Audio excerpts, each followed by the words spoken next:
ജെസ്റ്റൽ opticals, opposite TB hospital, Karivelippady, Kochi. Fort Kochi Santa Cruz ഗ്രൗണ്ടിൽ മഴമര മുത്തശ്ശി കടപുഴകി വീണു. ഫോർട്ട് കൊച്ചി സാന്താക്രൂസ് മൈതാനിയിൽ ശക്തമായ കാറ്റിലും മഴയിലും നിലം പതിച്ചത് തലമുറകൾക്ക് തണലേകിയ മുത്തശ്ശിമരം. ഞായറാഴ്ച പുലർച്ചെ 1:15 കൂറ്റം തണൽമരം മറിഞ്ഞ് മൈതാനത്തേക്ക് വീണത്. നൂറ്റാണ്ടുകൾ പഴക്കമുള്ള തണൽമരം മറിഞ്ഞതും കരുതലോടെ തന്നെ. പുലർച്ചെയായതിനാലും വീണത് മൈതാനത്തേക്കായതിനാലും ആളപായമോ മറ്റപകടങ്ങളോ ഉണ്ടായില്ല.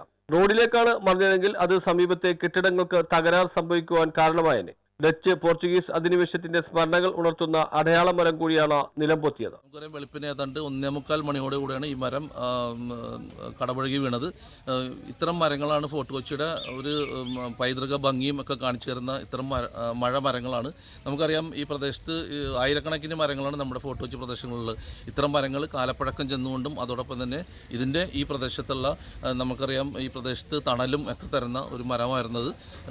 ഏതാണ്ടും അതിൻ്റെ വേരടക്കം പൊങ്ങിപ്പോന്നു. ഇവിടെ വേറെ നാശനഷ്ടങ്ങളൊന്നും വരുത്താതെ, പോസ്റ്റുകളോ മറ്റുള്ള ഒന്നും പോകാതെ തന്നെ ഈ മരം ഗ്രൗണ്ടിലേക്ക് ചരിഞ്ഞു വീഴുകയായിരുന്നു. News bureau, fort Kochi.